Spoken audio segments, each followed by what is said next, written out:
Hi guys, Mrnewmobile here. The Mate 40 Pro Plus 7 top features. Please subscribe followed by the bell. You can also keep up on Facebook, Twitter by clicking the links in the description. The Mate 40 Pro Plus is Huawei's latest superphone, which the company hopes will go up against the iPhone 12 Pro and Samsung's Galaxy S20 and Note series. Wrapped up in an attractive body, it's packed with the latest top tech and 5G. But while it's got solid specs on paper, it suffers from one major problem.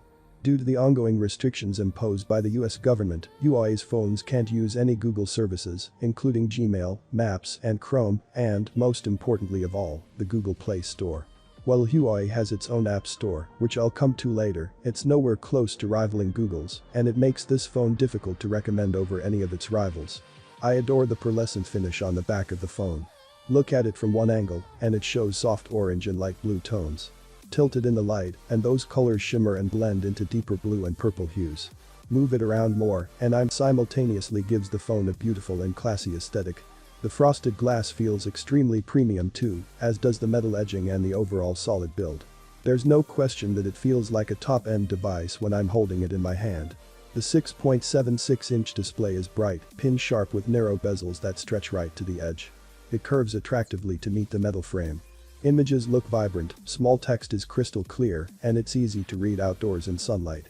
The 4 rear cameras are decent, but not outstanding.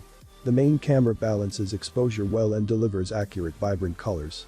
The 5x optical zoom captures impressively detailed shots, and even at 10x zoom, there's still a lot of clarity in the image.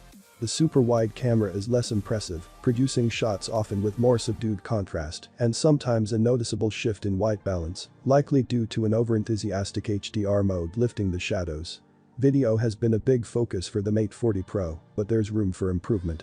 The stabilization is excellent, and it managed to capture smooth footage even when I was walking compositions, although I found that the focus frequently drifted in and out when shooting at 5x zoom. Also, the HDR mode in the video is as heavy-handed as it was in photos. Its processing brought up the shadows and turned down the highlights to such an extent that the resulting footage was a bit disappointing and suffered from odd stabilizing distortions. Specifically, I could see the software struggling to balance a bright sky that was moving around in the frame. There's no question that it's a good camera overall, but I feel that a few software tweaks could go a long way to making it a great camera.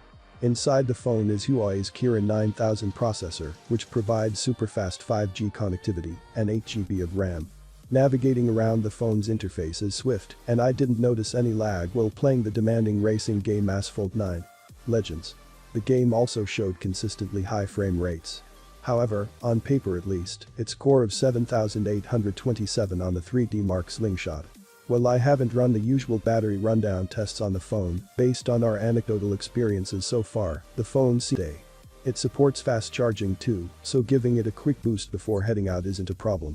The issue of doing this, however, is that you have to trawl through websites that seem adamant about tricking you with adverts.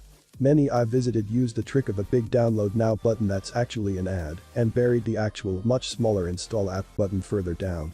You have to be on your guard, and it's not as pleasant an experience as browsing through a regular app store. Also, installing app files from unknown sources is inherently risky. Because they don't come from official sources, you don't know if they're even up to date or if they're loaded with malware. I didn't mind trying this out with my review device, but I wouldn't be comfortable doing it on a phone that also contained my banking details. Huawei says it's working with developers to bring more apps to its store.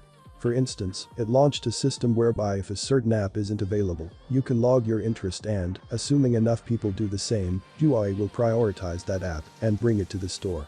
It's also launching its own map service in the coming weeks. But the fact remains that its shelves are relatively bare right now, and if you're into getting the latest games and services, then this isn't the phone for you. That is guys, please subscribe, like the video, comment, thanks for watching, see you on my next video. 1 Peace.